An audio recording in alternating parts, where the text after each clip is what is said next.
Bonjour mes chers étudiants,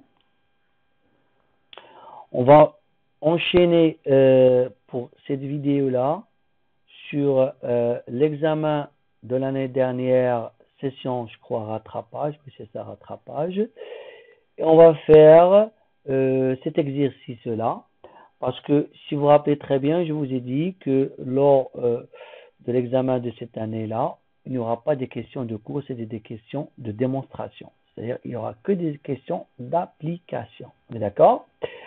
Alors, on va enchaîner directement par cet exercice-là. Alors, regardez ici, on souhaite expliquer le chemin de freinage en mètres d'un véhicule, distance parcourue entre le début du freinage et l'arrêt total. C'est notre variable Y. À partir de sa vitesse en km/h, variable X. Alors, pour n est égal à 12, c'est quoi ici? C'est la taille de l'échantillon. Expérience indépendante, on observe les valeurs suivantes. Vous avez ces valeurs-là. Valeur de xi, c'est la vitesse, et yi, c'est bien sûr la distance, le chemin de freinage en mètres d'un véhicule. C'est la distance parcourue entre le début du freinage et l'arrêt total. Alors, par exemple, si vous voulez comprendre, lorsque x est égal à 40 km, c'est-à-dire lorsque la voiture,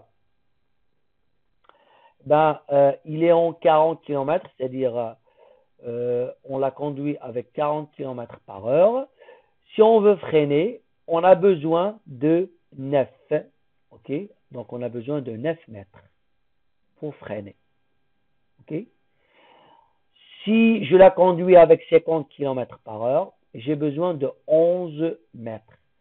Si je la conduis avec 60 km par heure, j'ai besoin de 20 mètres. Donc, vous voyez que la distance ou le chemin de freinage en mètres d'un véhicule, il dépend de quoi? De la vitesse de la voiture. Ok, hein? Alors, c'est-à-dire que le Y dépend de X.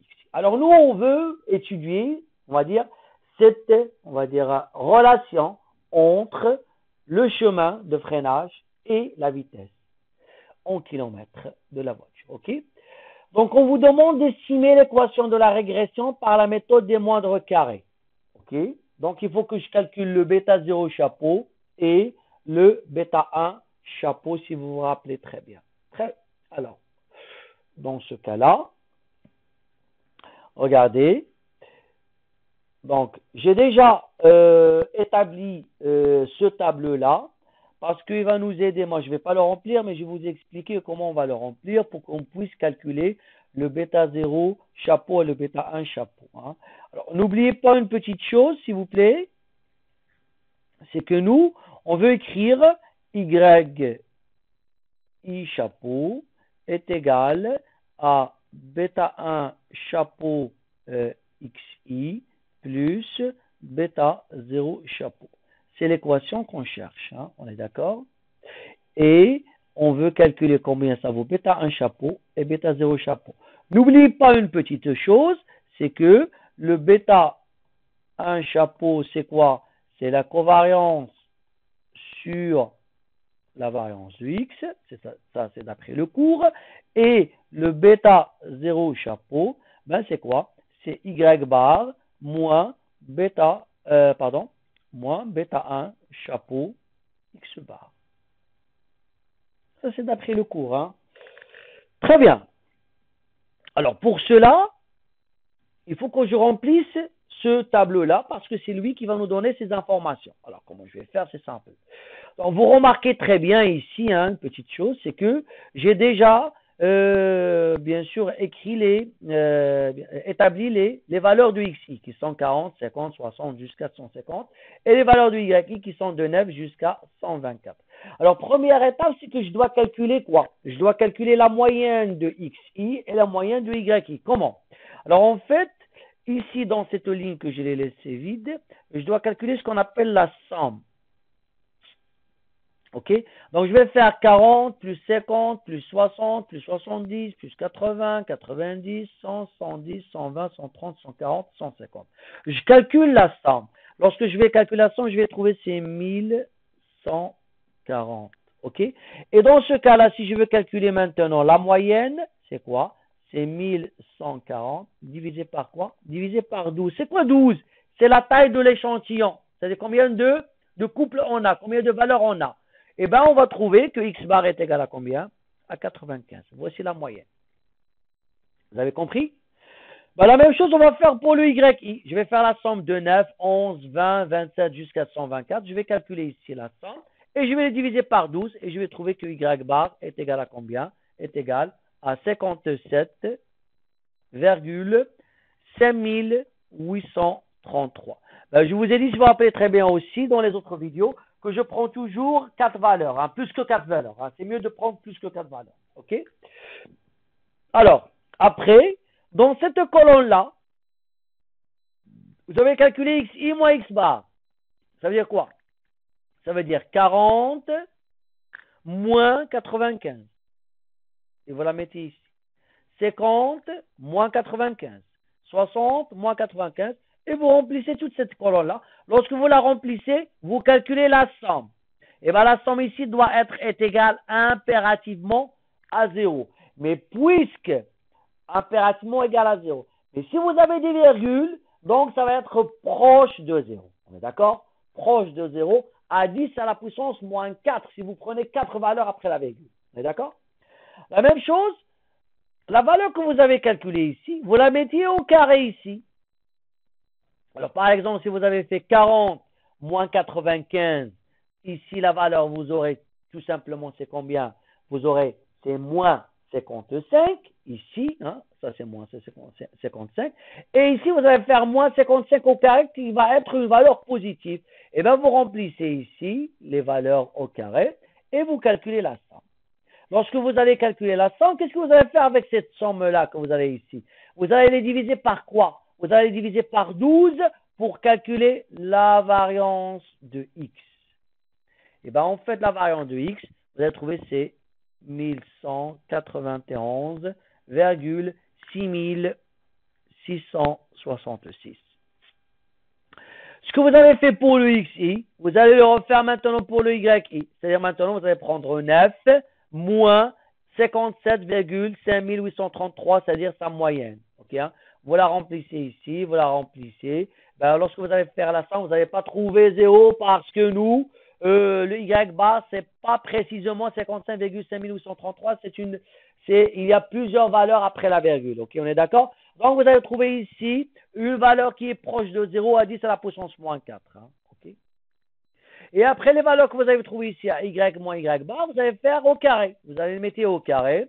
Vous les calculez. Bien sûr, toutes les valeurs qui vont être ici et ici vont être des valeurs positives. Et vous calculez la somme. Lorsque vous calculez la somme, vous allez diviser par quoi? Par 12. Lorsque vous allez la diviser par 12, vous allez trouver que la variance ici, c'est 1372,0763. Alors, on a trouvé, alors c'est quoi S au carré Y? C'est la variance de Y. S au carré X, c'est la variance de X. Et après, vous allez calculer la dernière colonne, qui est celle-là. Ben, comment vous allez faire? C'est le produit entre xi moins x bar fois yi moins y bar, c'est-à-dire entre cette colonne-là et cette colonne-là. Mais bien sûr, dans xi moins x bar fois yi moins y bar, vous pouvez trouver des valeurs positives comme des valeurs négatives. Et la somme que vous allez avoir ici, ça peut être une valeur soit positive, soit négative. Et lorsque vous trouvez cette somme-là, qu'est-ce que vous allez faire? Vous allez la diviser par quoi? Par 12. Et vous allez trouver ce qu'on appelle la covariance, le SXY. Et donc la covariance ici, ça va être 1266,25. 1266,25. Alors vous voyez, on a calculé tous les paramètres qu'on aura besoin pour notre étude. Et dans ce cas-là, si je veux calculer maintenant le bêta 1 chapeau, ben on a dit c'est quoi? C'est celle-là. C'est la covariance sur la variance. C'est-à-dire c'est 1266,25 sur la variance de x. La variance de x, on a trouvé c'est 1191,6066. Ben on trouve c'est 1,062. Et pour le bêta 0 chapeau, ben, vous avez ici c'est y bar moins bêta 1 chapeau x bar. Vous remplacez le y bar par 57,5833. Le bêta 1 chapeau par la valeur qu'on vient de calculer qui est 1,062 multiplié par x bar. Le x bar, on l'a trouvé, c'est combien? C'est le voici ici, c'est 95. Ben, lorsque vous le remplacez, vous allez trouver cette valeur négative qui est moins 43,36. Eh bien, on a déterminé le bêta 1 chapeau, le bêta 0 chapeau, et on peut écrire notre équation de régression qui est y chapeau est égal à moins 43,36 plus 1,062 fois xi. Hein? Ça, c'est notre droite de régression. OK, hein? Et donc, vous voyez, on a fait la première question. OK? On a estimé l'équation de la régression par la méthode de mode carré. Maintenant, on va passer à la deuxième question qui est dresser quoi? Dresser le tableau. Hein? Dresser le tableau d'ANOVA et calculer le coefficient de corrélation et de détermination. Bien sûr, ici, le premier coefficient qu'on va calculer, c'est le coefficient de détermination. Après, on va calculer le coefficient de corrélation. On est d'accord? On calcule le coefficient de détermination après le coefficient de détermination. Après, on va calculer le coefficient de corrélation. Alors, la table d'ANOVA, c'est simple, pardon. Vous revenez au cours. La voici, c'est ça, votre table d'ANOVA. Alors, vous avez ici le SCE, c'est la somme des carrés expliqués. Vous avez la somme des carrés résiduels, le SCR, et la somme des carrés totaux. La somme des carrés totaux, c'est la somme d'y moins y bar au carré. La somme des carrés résiduels, c'est la somme d'y moins y chapeau au carré. La somme des carrés expliqués, c'est la somme d'y chapeau moins y bar au carré. Vous avez le degré de liberté, ça c'est 1, ça c'est N-2, ça c'est N-1. Le N dans notre cas, c'est quoi? C'est 12. Vous avez le carré moyen, c'est SCE sur 1, SCR sur N-2, SCT sur N-1. Et vous avez votre F qui est SCE sur 1, le tout sur SCR sur N-2. Très bien. Alors, pardon.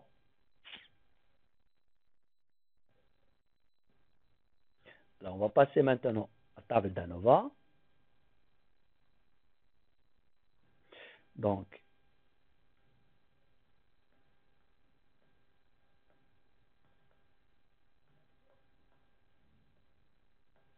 alors, on va commencer par calculer le quoi? La somme des carrés totaux. Qui est quoi? Qui est la somme de yi moins y bar au carré. OK? Celle-là, vous l'avez déjà calculée. La somme de yi moins y bar au carré. La voici. C'est cette colonne-là.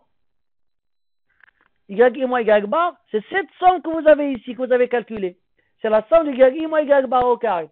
Mais sinon, vous pouvez prendre la variance. Comment on a calculé la variance, nous? La variance, c'était quoi? S au carré y, c'était quoi? C'était la somme de yi moins y bar au carré divisé par la taille. Et bien ici, si je remonte la taille ici, je vais avoir n fois la variance de y est égal à la somme de yi moins y bar au carré. Vous avez vu? C'est simple. Donc, la somme de yi moins y bar au carré, c'est égal tout simplement à n fois la variance de y, ou bien à partir du tableau. Alors, on trouve, c'est 16,94,9156. Alors, bien sûr, hein, ici, j'ai dit toujours 4 valeurs après la virgule. Hein. C'est ça la somme des carrés totaux. Après, on va calculer ce qu'on appelle la somme des carrés expliqués. La somme des carrés expliqués, c'est la somme de quoi? De yi chapeau moins y bar au carré. Celle-là, je l'ai déjà fait, j'ai même fait la démonstration. Ça donne directement, c'est un bêta 1 chapeau au carré fois la somme de xi moins x bar au carré. OK? Alors, le bêta 1 chapeau, moi, je l'ai déjà calculé.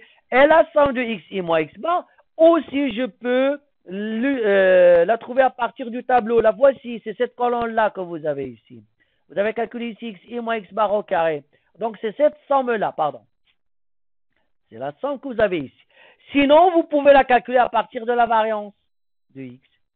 C'est ce que nous avons fait. C'est comme ce que nous avons fait pour la variance de y. Alors, on a la variance de x. C'est quoi la variance de x? C'est la variance de x, c'est la somme de xi moins x bar au carré sur n. On est d'accord? Et bien ici, ça va en donner quoi? Ça va en donner que la variance, que la somme, si je multiplie, si je ramène le n ici, n fois s au carré de x, la variance de x, ça va en donner quoi? La somme de xi moins x bar au carré.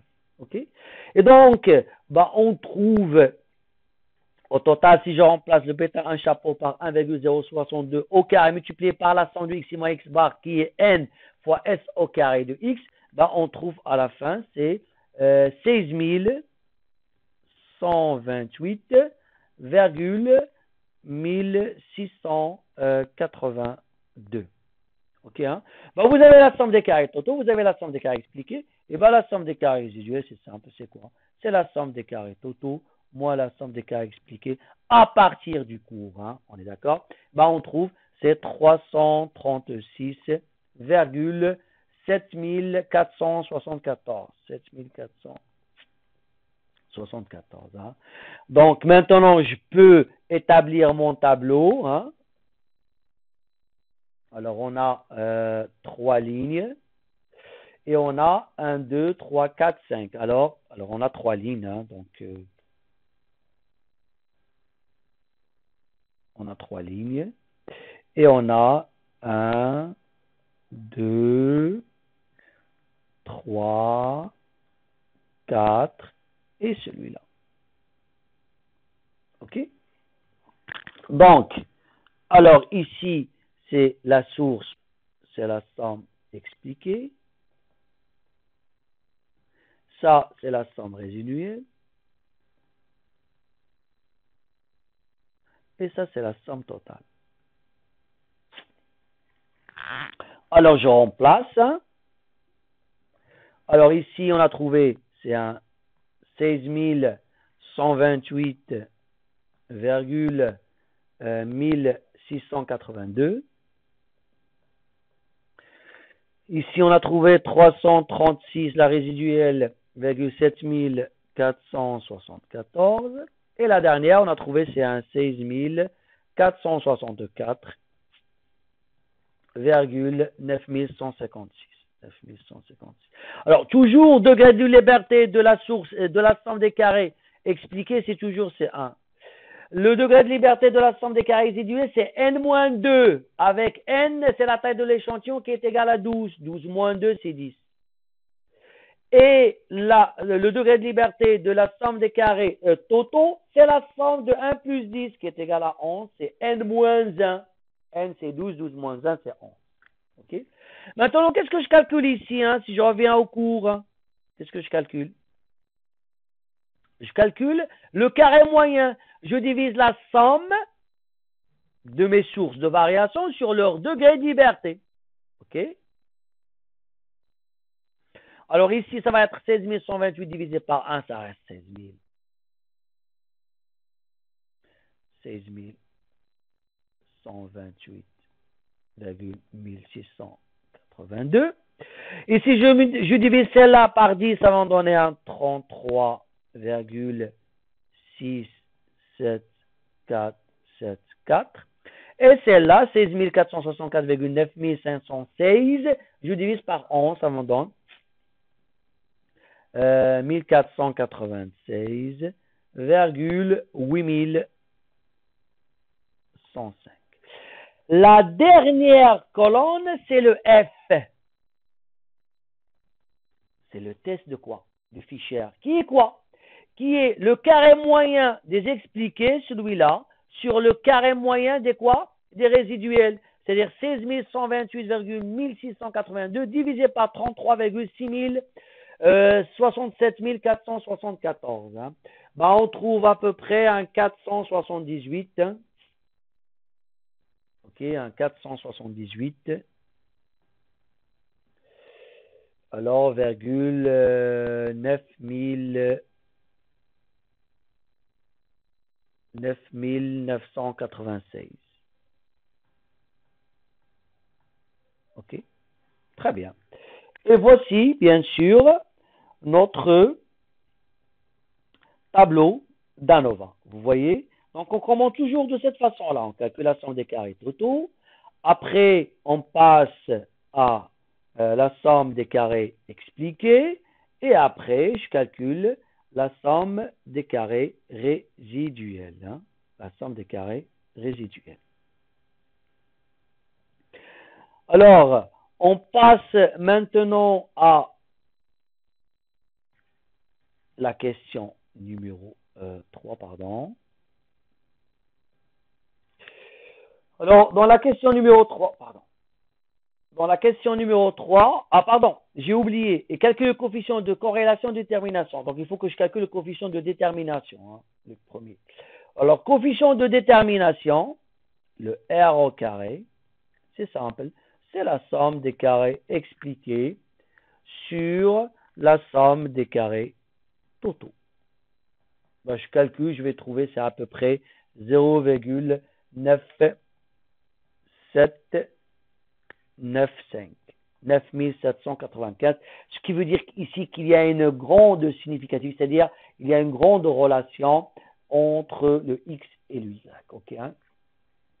Après, je calcule le coefficient de corrélation. Le coefficient de corrélation, c'est bien sûr, c'est la racine carrée de R au carré, mais il ne faut pas faire une erreur ici. Il faut ajouter signe de la covariance. Oui, c'est la racine de R au carré. Mais le coefficient de corrélation, il peut être positif comme il peut être négatif. Et il a le même signe que la covariance. Or, ici, on a trouvé que la covariance, elle est comment? Elle est positive. Donc, le coefficient de corrélation, il est aussi positif. Sinon, si le coefficient de corrélation est négatif, sinon, si la covariance elle est négative, le coefficient de corrélation, il est aussi négatif.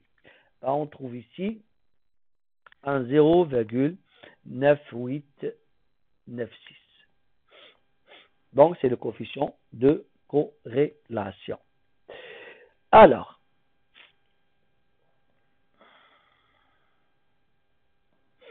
on revient à l'exercice 3.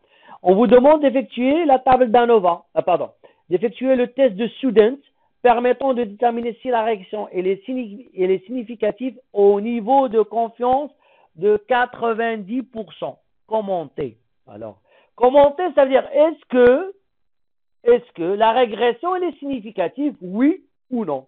Ok? Alors, effectuer le test de Student. Alors, le test de Student, si je reviens au cours, le test de Student,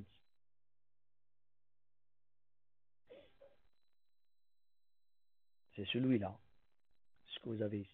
T est égal à bêta 1 chapeau sur sigma chapeau, bêta 1 chapeau. Alors, je vais l'écrire. Le test de Student, T est égal à bêta 1 chapeau sur sigma chapeau, bêta 1 chapeau. Hein? Ça, c'est sigma chapeau, bêta 1 chapeau, c'est l'écart type empirique. C'est l'écart type empirique. Hein? Alors, pour le calculer, alors je vais vous donner deux méthodes. Hein? Alors, pour le calculer, on a déjà la valeur de bêta 1 chapeau. Il nous reste la valeur de quoi? De sigma chapeau, bêta 1 chapeau. Alors, je vais calculer.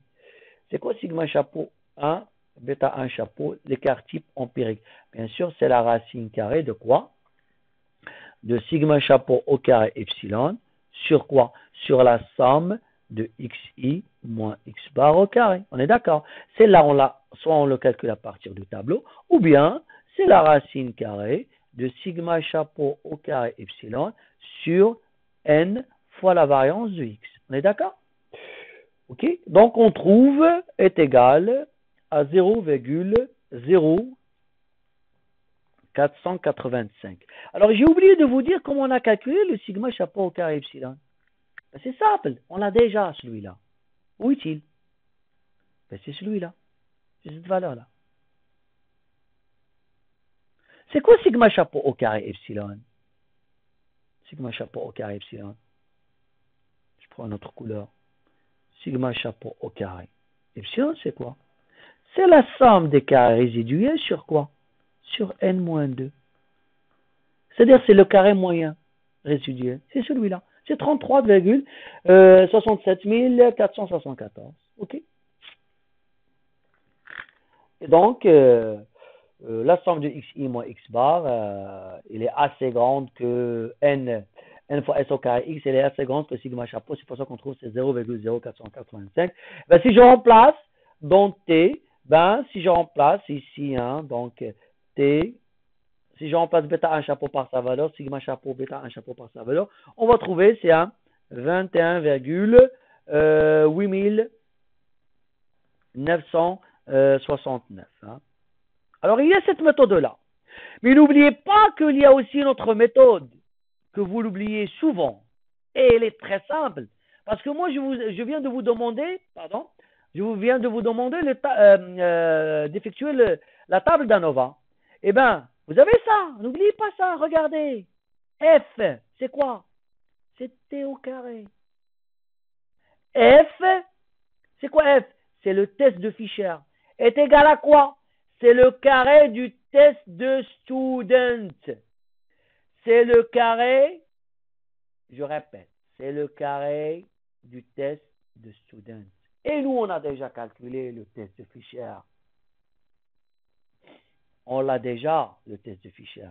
La voici. Le voici, pardon. Le voici. C'est celui-là, le test de Fisher. C'est F. Ben, si je veux calculer grand T, le test de student, ben, c'est la racine carrée de 478,9996. Point final. Vous voyez, c'est très simple. C'est pas la peine que je calcule l'écart type empirique et je calcule le sigma chapeau au carré epsilon. Pourquoi j'ai fait ça? Parce que moi, j'aurais besoin de sigma chapeau au carré epsilon. Hein, c'est à cause de ça. Ok? Mais sinon, c'est directement ce test, le T de student, c'est quoi? C'est la racine carrée. Le test de Fisher. Alors, je continue, je n'ai pas terminé à moi. J'ai trouvé le T. Alors ici, le risque pour moi, c'est quoi? C'est 10%. Donc, je dois calculer le quantile. Le quantile, c'est d'ordre 1 moins alpha sur 2. Et le degré de liberté, c'est quoi? C'est N moins 2. Eh bien, 1 moins alpha sur 2, c'est combien? C'est 0,95. Degré de liberté, c'est 10. Eh bien, je vais chercher, je vais revenir à mon examen parce que je vous ai donné la table de student, la voici. 0,95, la voici. Donc, je vais être sur cette colonne-là et je cherche sur la ligne degré de liberté 10. Ben, je la trouve, la voici. C'est 1,812. Ok? Je vais sur la colonne de 0,95 et je tombe pile sur la ligne 10 qui est 1,812. 1,812. Alors ici, c'est 1,812. Eh bien, le test de student, qu'est-ce qu'il va nous dire? Il nous dit la chose suivante. Alors, je dois voir est-ce que le test de student, 21,8969, est-ce qu'il appartient ou il n'appartient pas à quel intervalle? L'intervalle avec moins 1,812 et 1,812. Parce que qu'est-ce que vous remarquez? Il n'appartient pas. S'il n'appartient pas, alors qu'est-ce qu'on va dire? On rejette H0. Ben, si on rejette H0, ben, on ne va pas dire accepter, hein, il faut faire attention. On rejette. Soit on accepte, soit on rejette. On rejette H0, ça veut dire que la régression, elle est comment? Elle est significative. La régression est significative. Ok? Elle est significative. Très bien. On passe à la question 4. Alors, la question 4, je vous demande de tester l'hypothèse. Maintenant, c'est bêta 0 est égal à moins 50 contre bêta 0 est différent au seuil du risque de 5%. Ça veut dire quoi cette question-là? Je teste l'hypothèse. Alors, moi, le bêta 0 chapeau, j'ai estimé le bêta 0. Et je trouvais que le bêta 0 chapeau est égal à moins 43,36. N'oublions pas que nous avons pris un échantillon de 12. OK? Avec 12 expériences.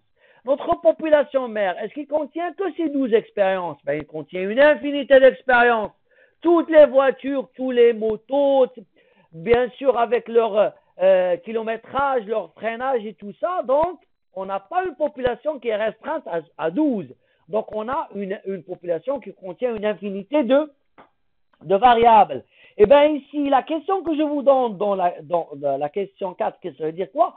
est-ce que bêta 0 peut être égal à moins 50?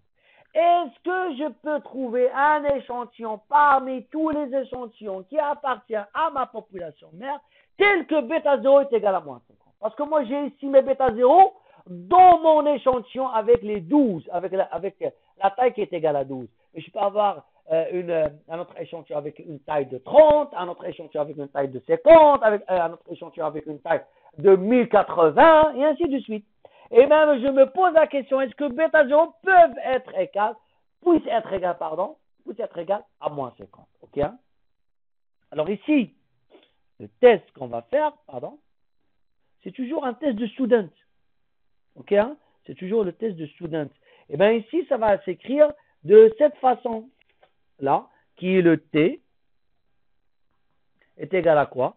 À bêta 0 chapeau, moins bêta 0, c'est la valeur que j'essaie de voir est-ce que c'est égal à ou non, divisé par son écart type empirique qui est sigma chapeau au carré, bêta 0 chapeau. Ok? Le bêta 0 chapeau, moi je l'ai déjà calculé. Le bêta 0 chapeau, c'est moins 43,36. Moins bêta 0, combien on a, qu'est-ce qu'on a voulu? Nous, qu'est-ce qu'on veut? On veut savoir, est-ce que bêta 0 est égal à combien? Est égal à moins 50. Alors, c'est là où il faut faire attention. Le moins avec ce moins-là, ça devient plus. C'est plus 50. Divisé par sigma chapeau au carré, bêta 0 chapeau. Alors, d'après le cours, l'écart type empirique qui est sigma chapeau au carré, bêta 0 chapeau est égal à quoi? Est égal à la racine carrée de sigma chapeau au carré epsilon fois 1 sur n plus x bar au carré sur la somme de xi moins x bar au carré.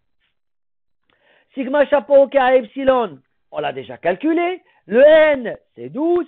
X bar, c'est la moyenne de x qui est 95, n'oubliez pas, c'est au carré. Et la somme de xi moins x bar, on a dit soit on utilise la formule qui est égale à n fois la variance de x, ou bien on utilise la valeur qu'on a trouvée à partir du tableau. Alors on trouve que tout ça est égal à 4,9049. On est d'accord? Et bien ici, si je remplace cette valeur au dénominateur, ben, on trouve que le T est égal à 1,3537. Okay? Maintenant, on a le seuil. Le seuil qu'on va utiliser, c'est quoi? Ben, regardez ici. Tester l'hypothèse au seuil de risque de quoi? De 5%. Donc ici, le quantile, ça va être de 1 moins alpha sur 2. Eh bien, 10 degrés de liberté, on est d'accord. Eh bien, 1 moins alpha sur 2, si je remplace alpha par 5%, ben on va trouver c'était de 0,975 avec 10 degrés de liberté. Ben, je reviens à mon examen parce que je vous ai donné, ça suit bien sûr la loi de student. Et donc ici, je vais aller vers la colonne de 0,975 qui est la voici. Et ben, je vais chercher la ligne 10. Et on va trouver ces 2,228. Pardon. 2,228. Alors, 2,228. 2,228. Ben, qu'est-ce que vous remarquez? Ben, vous remarquez que 1,3537 appartient à 2,228. Moins ici, et ici c'est 2,228. Appartient à cet intervalle, ce qui veut dire ici qu'on accepte H0, on ne va pas le rejeter. Ça veut dire qu'on peut avoir un échantillon qui appartient à ma population mère, tel que lorsque je calcule, j'estime son bêta 0, et je calcule le bêta 0 chapeau, je vais trouver qu'il est égal à moins 50. OK? Très bien. Alors, je crois qu'il nous reste la question numéro 5. Et ici, on vous demande de déterminer l'intervalle de prévision pour un véhicule roulant à 160 km/h au seuil de risque de 5%. L'intervalle de prévision. Vous l'avez aussi dans le cours. Alors, l'intervalle de prévision, vous l'avez aussi dans le cours. Hein. Qu'est-ce que j'ai fait? Aïe, aïe, aïe, j'ai sauté. Hein? Craignez rien, donc je vais faire comme ça.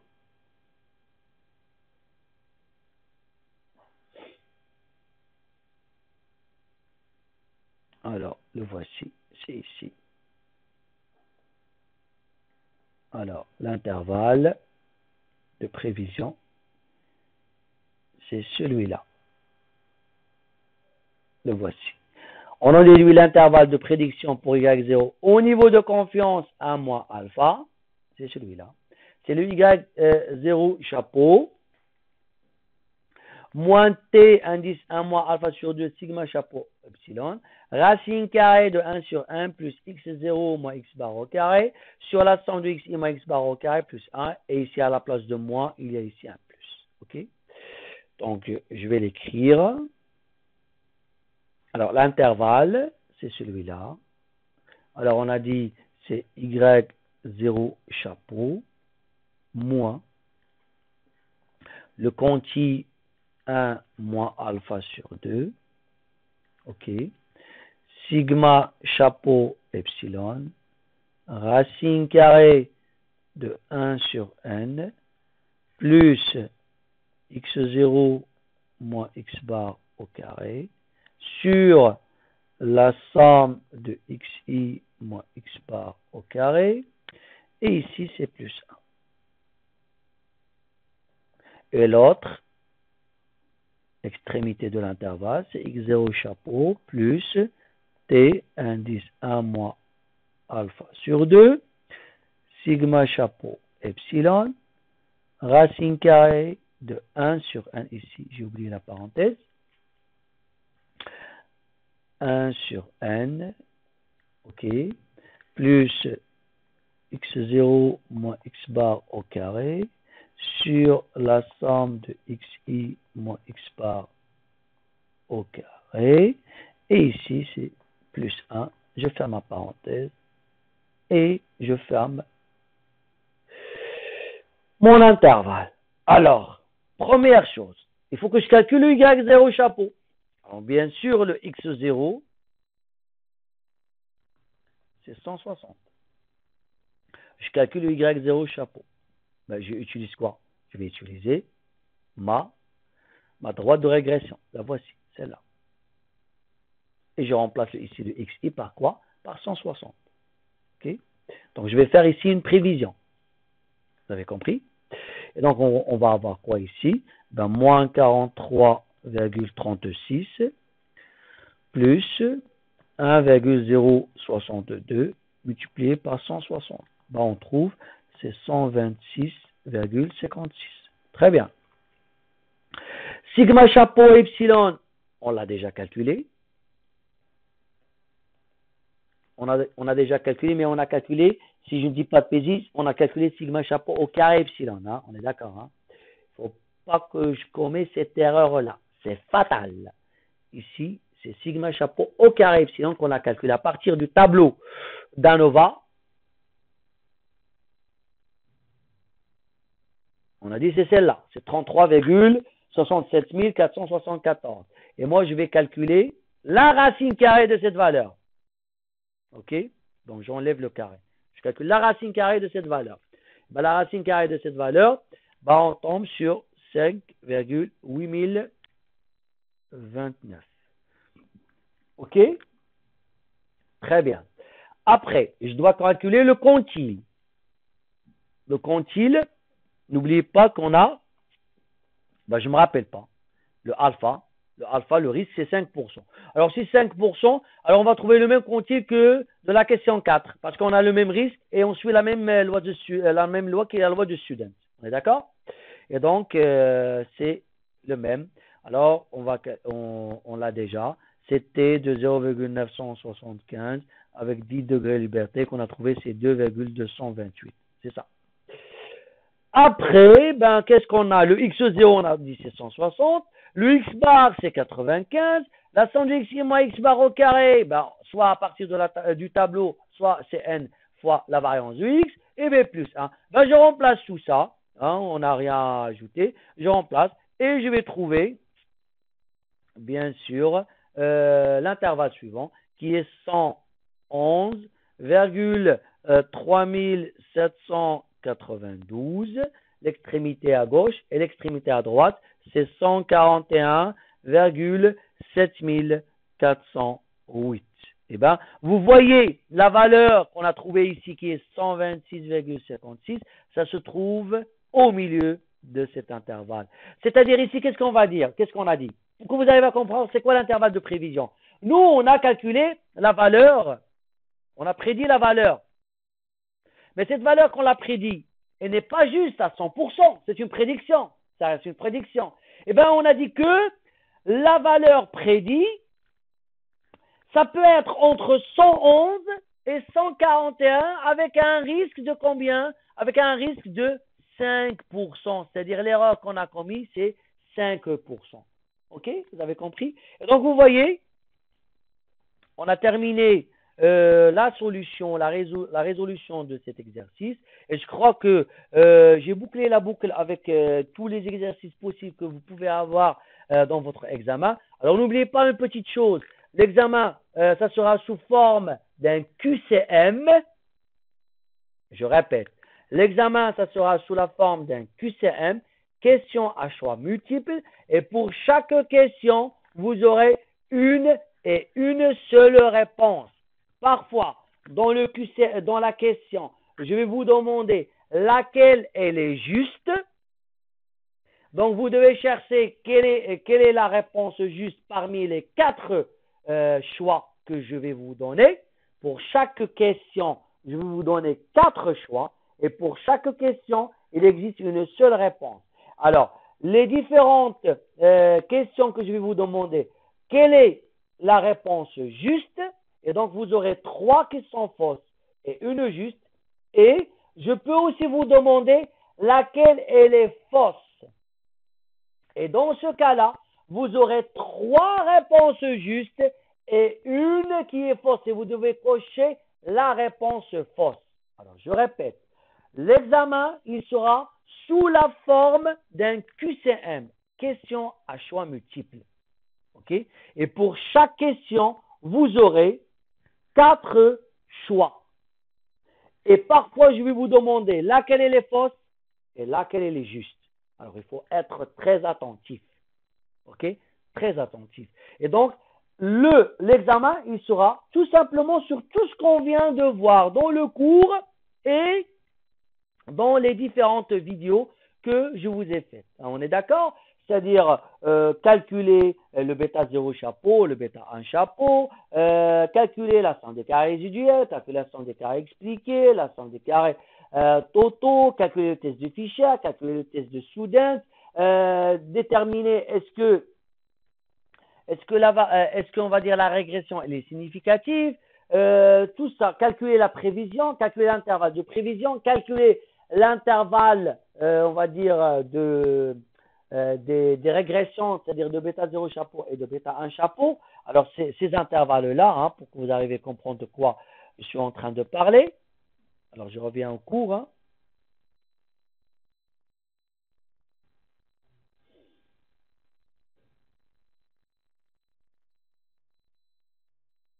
Alors, c'est ici, je crois.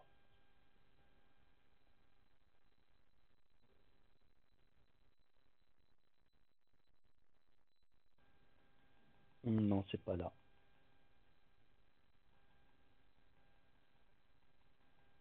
Attendez. Non.